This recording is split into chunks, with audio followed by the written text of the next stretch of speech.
Akkalkot road या भागामध्ये सन्माननीय एकनाथजी शिंदे साहेब यांच्या विशेष निधीतून जिल्हा नियोजन समितीच्या माध्यमातून आणि थेट निधीतून या ठिकाणी अक्कलकोट रोड भागामध्ये जवळपास 3 ते 4 कोटी रुपयाची कामं हे गेल्या 1 वर्षामध्ये पार पडलेले आहेत। त्याचाच एक भाग म्हणून कोंडानगर भागामध्ये एक धोकादायक विहीर या ठिकाणी आहे असं या येथील नागरिकांनी काही दिवसाखाली सांगितलं होतं।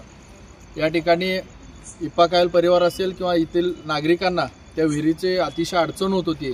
या ठिकाणी मंदिर त्या जागेमध्ये बांधावं आणि ती विहीर बुजवली असता लहान लेकरांना जो काय धोका आहे तो नष्ट होईल याकरिता त्यांनी विनंती केली आणि त्या विनंतीचा विचार करून या ठिकाणी 20 लाख रुपयाचा निधी ह्या विहीर बुजवणे आणि या ठिकाणी एक गार्डन थोडक्यात मंदिर एक सुशोभीकरण करण्याचं काम या ठिकाणी आम्ही विकास निधी देऊन आज त्याचं उद्घाटन झालेलं आहे।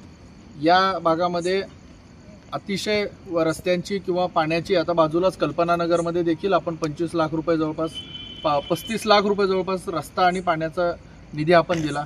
यामुळे या भागामध्ये ज्या काही आजपर्यंतच्या अडचणी होत्या ते एकनाथजी शिंदे साहेब यांच्या विशेष निधीतून त्या पूर्ण होत आहेत आणि त्या पूर्ण होत असताना एक कार्यकर्ता म्हणून एक शिवसेनेचा जिल्हा प्रमुख म्हणून माझ्या माध्यमातून होतोय। या ठिकाणच्या लोकांचा मला चांगला प्रतिसाद आहे। ते अनेक अडचणी सांगतात आणि त्या अडचणी पूर्ण पार काढायचं काम हे आम्ही शिवसेनेच्या माध्यमातून करतो। याचं भाग्य मला लाभलं। आज गणराया चरणी मी प्रार्थना करतो कोंडानगर भाग असेल कल्पनानगर असेल या सर्व भागातील अक्कलकोट रोड भागामध्ये भविष्यामध्ये जे मध्यवर्ती शहरामध्ये ज्या सगळ्या सुखसुविधा मिळतात त्या भविष्यामध्ये या ठिकाणी पूर्ण होतील अशी मी अपेक्षा खरं तर अपेक्षा म्हणता येणार नाही ती पूर्ण करण्याची जबाबदारी देखील आम्ही मागेच घेतलेली आहे आणि आम्ही ते पूर्ण करतोय। या ठिकाणच्या सर्व नागरिकांच्या आशीर्वादाने ते नक्की पूर्ण होतील।